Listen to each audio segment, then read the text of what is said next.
Evolución humana, Roger Levin. Capítulo 17. Los primeros homínidos. La especie de homínido más antigua conocida es Australopithecus afarensis. Las principales colecciones de la cual proceden de distintos lugares de Etiopía, de Adar con una datación entre 2.9 y 3.5 millones de años, y de Tanzania, la Etoli, datos alrededor de unos 3.6 millones de años.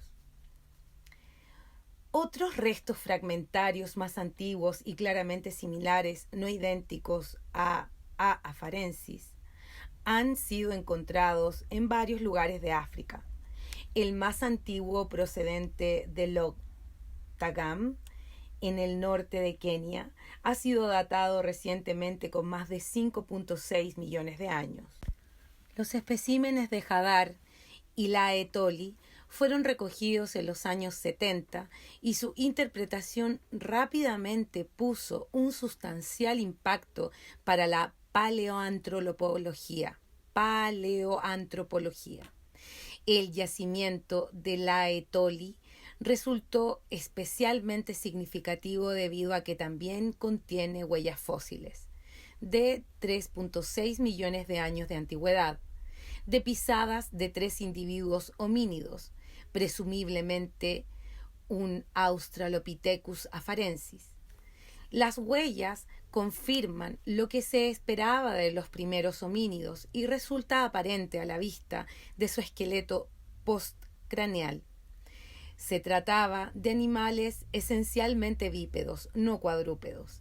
El yacimiento de Hadar es, sin embargo, el más importante, no solo debido a que ha proporcionado muchos más especímenes, los restos de 65 individuos frente a los 14 de la Etoli, sino porque un conjunto de restos fósiles constituye alrededor del 40% del esqueleto de un solo individuo, la famosa Lucy. Las interpretaciones iniciales de los fósiles de Hadar y de la Etoli fueron algo diversas. Por ejemplo, en su artículo de 1976 acerca de los homínidos de la Etoli, Mary Leakey y Tim White y sus colegas señalaban una afinidad filogenética con el género Homo. Aquel mismo año, Donald Johanson y Maurice Tayev, colíderes de la expedición francoamericana a la región de Hadar, señalaban que podía haber 3 especies de homínidos entre los restos recolectados, 2 australopithecinos y un Homo. Sin embargo, después de un análisis cooperativo, Johanson y White concluyeron que colectivamente los fósiles de Hadar y la Etoli constituían una sola especie, que denominaron en 1978 Australopithecus afarensis. Se trataba de la primera especie principal de homínido que se describía desde que en 1964 se anunciara Homo habilis. Igual que había hecho con Homo habilis, la descripción de A. afarensis generó una considerable controversia entre los paleoantropólogos. Johanson y White describieron a A. afarensis como un ser mucho más primitivo que otros homínidos conocidos, de aspecto fuertemente simiesco por encima del cuello y francamente humano por debajo de él, que presentaba un extremo dimorfismo sexual por lo que al tamaño corporal se refiere, los machos mayores que las hembras, y se consideraba ancestral a todos los homínidos posteriores. Esta posición fue desafiada por algunas autoridades, las más destacadas de las cuales Richard Leakey y Alan Walker, así como Yves Coppens y sus colegas parisinos. Tales críticas argumentaban que tanto la extrema variación en el tamaño corporal de los distintos especímenes como las numerosas diferencias en detalles de la anatomía implicaban la existencia en los ejemplares de la colección de por lo menos 2 o quizás más especies distintas. En la actualidad, la mayoría de los estudios aceptan la interpretación de la existencia de una especie, A. afarensis, en aquellas colecciones. Superficialmente, el Australopithecus afarensis parece clara y esencialmente un simio por encima del cuello y esencialmente humano por debajo del mismo. Es un buen ejemplo de evolución en mosaico en la que distintas partes del cuerpo cambian a distintas velocidades y en momentos distintos. De hecho, este mosaicismo es aún mayor y más detallado en esta especie debido a lo que a lo largo del esqueleto postcraneal los rasgos anatómicos asociados a la locomoción bípeda se han desarrollado en distintos grados y lugares. Uno de los continuos debates sobre esta especie concierne a la interpretación de varios aspectos primitivos de la anatomía postcraneal. Ello implica que, al igual que la mayor parte de los homínidos Australopithecus afarensis, permanecía todavía en los árboles una parte significativa de su tiempo. O, por el contrario, tales aspectos primitivos de la anatomía son simples testimonios genéticos de una primitiva adaptación sin ningún particular significado contextual en Australopithecus afarensis. Y cuando aquellos individuos estaban en el suelo, su bipedismo era significativamente distinto o esencialmente igual del de los seres humanos modernos. Al examinar la biología del Australopithecus afarensis con mayor detalle, presentaremos atención primero a la anatomía craneal y dentaria para volver luego a las interpretaciones funcionales del esqueleto postcraneal. En primer lugar, la capacidad craneal del Australopithecus afarensis oscila entre 380 y 450 centímetros cúbicos, que no es mucho más que los 300 a 400 centímetros cúbicos del chimpancé. El cráneo es largo, abajo y de forma diferente al de un simio. Presenta una pronunciada cresta en la parte posterior, cresta nucal, en donde se insertaban poderosos músculos del cuello que sostenían la cabeza. Como en los simios, la parte superior de la cara de afarensis es pequeña, mientras que la parte inferior es grande y dirigida hacia adelante. La cara inferior sale, prognata, constituye una relación de la necesidad de la existencia de músculos del cuello potentes para poder mantener la cabeza en equilibrio sobre la columna vertebral.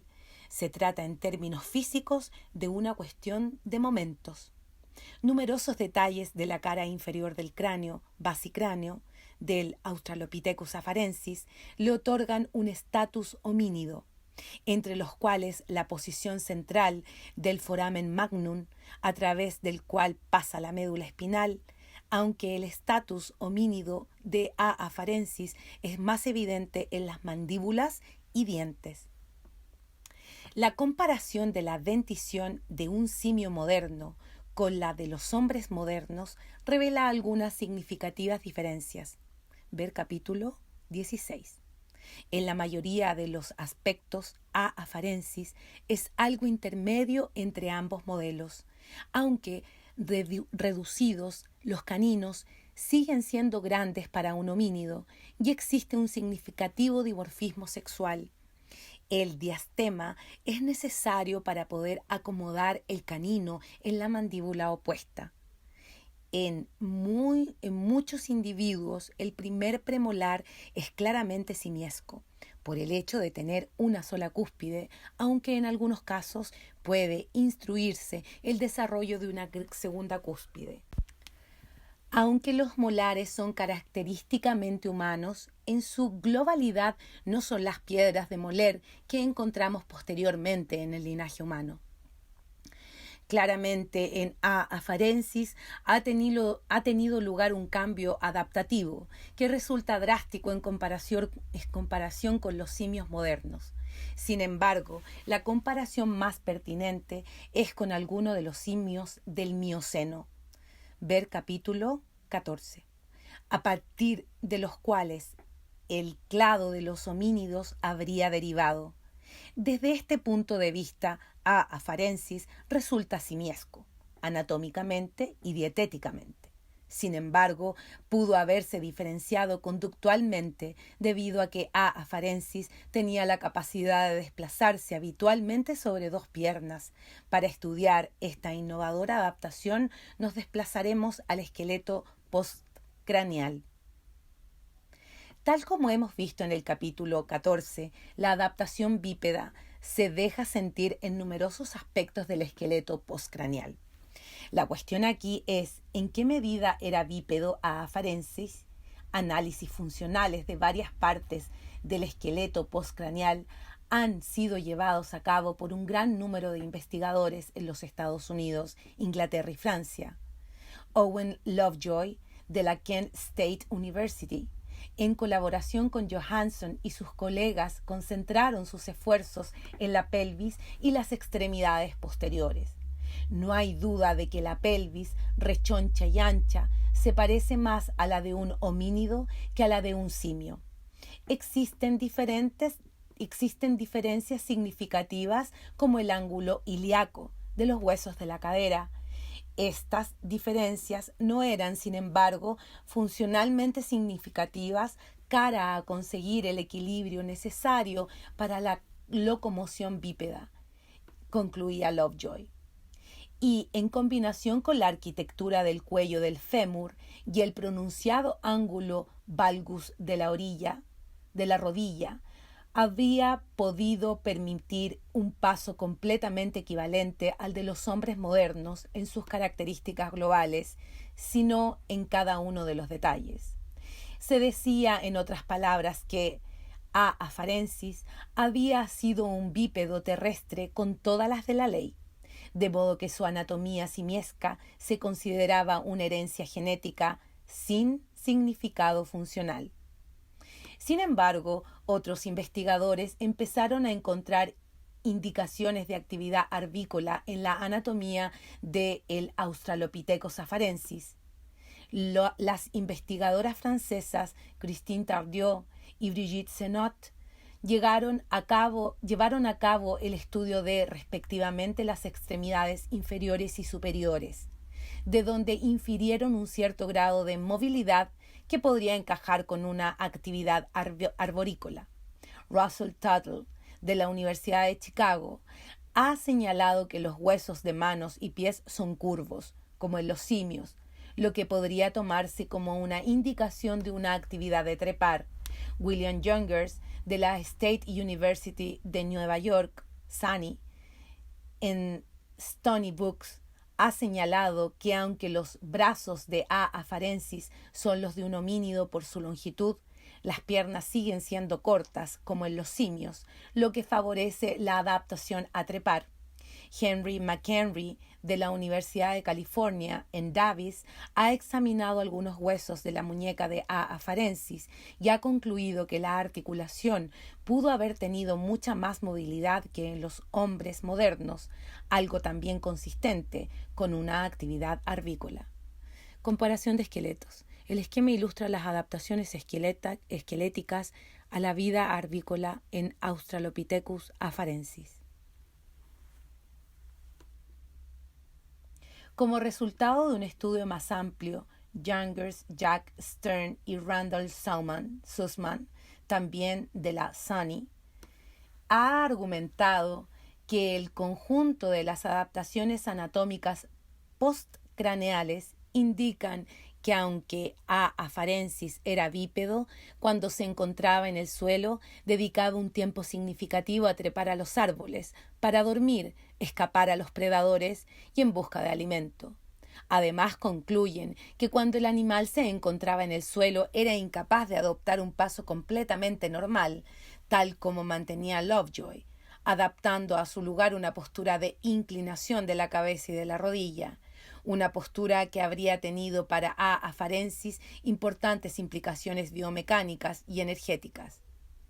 Las diferencias de opinión en el debate acerca del modo de locomoción del Australopithecus afarensis derivan en parte de la ausencia de acuerdo de la naturaleza exacta de la anatomía en determinados aspectos, así como de diferencias en la interpretación funcional de otros aspectos de la anatomía. Los puntos de vista opuestos fueron aireados en partes iguales en un simposio científico organizado por el Institute of Human Origins, celebrado en Berkeley en 1983. Desde aquella fecha, la mayoría de las publicaciones han apoyado una actividad arvícola parcial y la locomoción bípeda con una postura de inclinación de cadera y rodilla.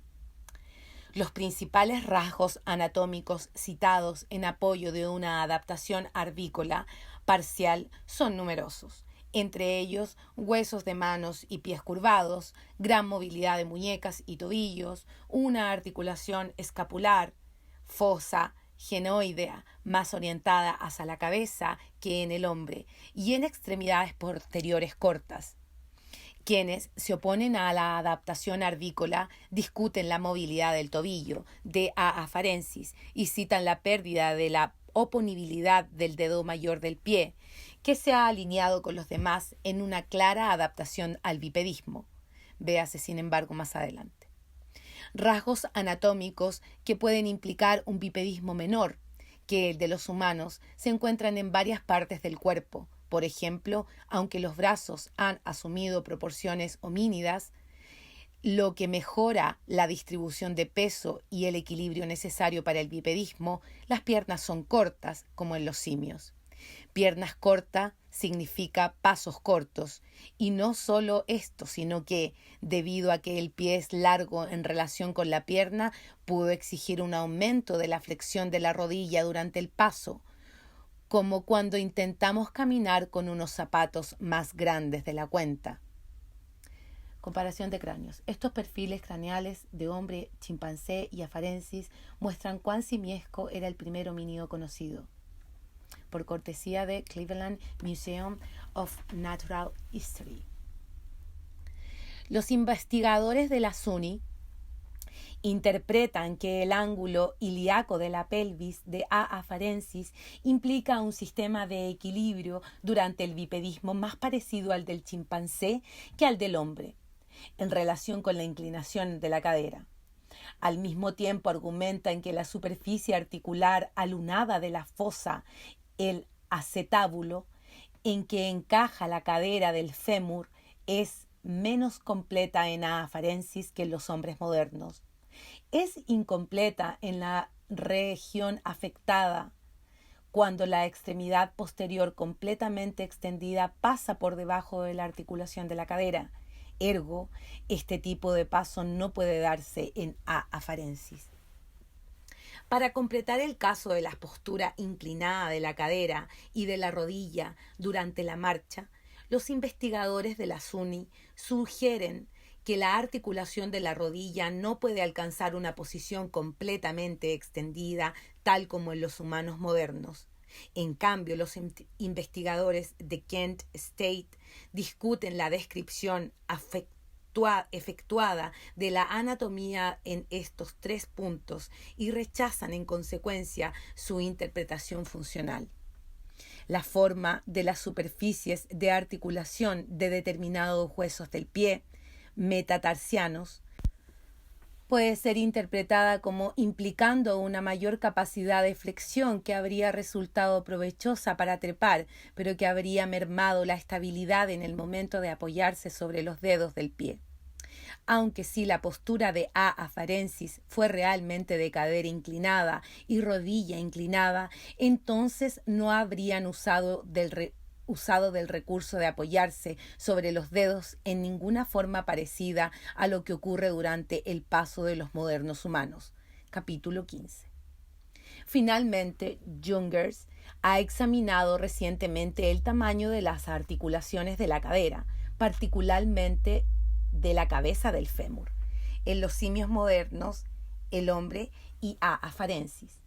Es razonable esperar que si la mayor parte del tiempo el peso del cuerpo se distribuye sobre 4 patas, como ocurre por ejemplo en los chimpancés y en los gorilas, entonces, hablando en términos relativos, las superficies de articulación de los miembros posteriores no sean tan grandes como cuando debe repartirse permanentemente todo el peso sobre ellos, como cuando ocurre en los humanos. A buen seguro, los hombres tienen superficies de la cabeza del fémur mucho más grandes que las de un simio del mismo tamaño. En el Australopithecus afarensis, aunque la superficie de la cabeza del fémur es más grande que la de un simio del mismo tamaño, queda por completo fuera de la gama humana, lo cual lleva a Jungers a concluir que la adaptación al bipedismo terrestre en los primeros homínidos estuvo lejos de ser completa y no es funcionalmente equivalente a la moderna condición humana. África Oriental. Los dos principales yacimientos en donde se han encontrado fósiles de Australopithecus afarensis, Hadar en Etiopía y la Etoli en Tanzania, están separados por unos 1.500 kilómetros. Evidencias de afarensis también han sido encontradas en Covifora, al norte de Kenia. Otro aspecto en la anatomía postcraneal que merece ser destacado en relación con la biología de A. afarensis es la estructura de las manos. Aunque a menudo han sido tildadas de sorprendentemente modernas, son de hecho más bien simiescas, por cuanto se refiere a su capacidad manipulativa, así como a su curvatura global. Por ejemplo, el pulgar es más corto que en la mano humana y las puntas de los dedos son mucho más estrechas. Los dedos humanos son anchos, un carácter relacionado con el alto grado de inervación requerido para la manipulación. Debe señalarse que las herramientas de piedra más antiguas conocidas tienen una datación de unos 2.5 millones de años, lo que significa que son post-afarensis. Las primeras descripciones de A. afarensis sugerían un considerable dimorfismo sexual en el tamaño corporal, mayor incluso que entre los simios actuales vivientes. En los últimos años, considerables esfuerzos han sido dedicados al intento de cálculo del peso corporal de los primeros homínidos, en particular por parte de Henry McHenry de la Universidad de California, en Davis.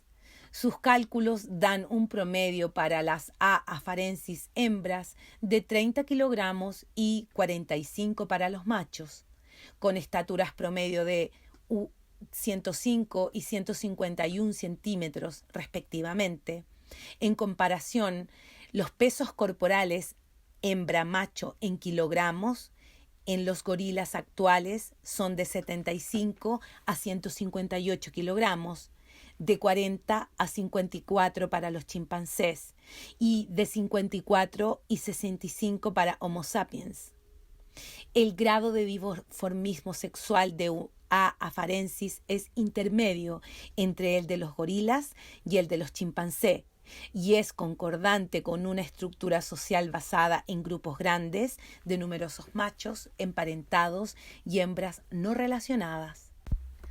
Aunque de postura bípeda, A. afarensis conserva diversos rasgos de simio, en particular en las proporciones corporales, tal como puede verse en la ilustración, comparación de esqueletos.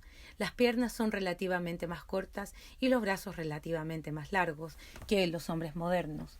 Además, tal como Peter Shim y Leslie Ailo han demostrado de forma independiente, la forma del tronco es simiesca, voluminoso en relación con su estatura.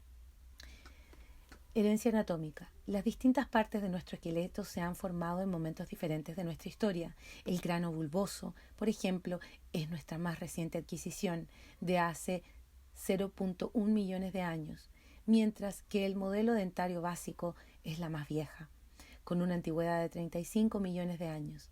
La antigüedad de otras partes se sitúa entre ambos extremos, por cortesía de John Flaigel.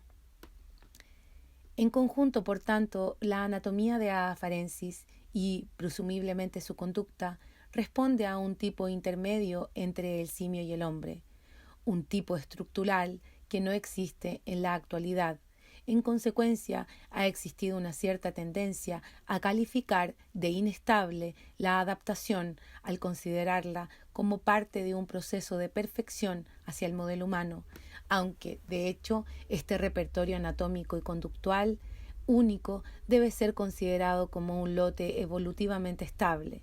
Después de todo, la especie persistió durante por lo menos 2 millones de años y la estabilidad de su adaptación queda reflejada por la persistencia de numerosos aspectos anatómicos en A. africanus, un descendiente de A. afarensis.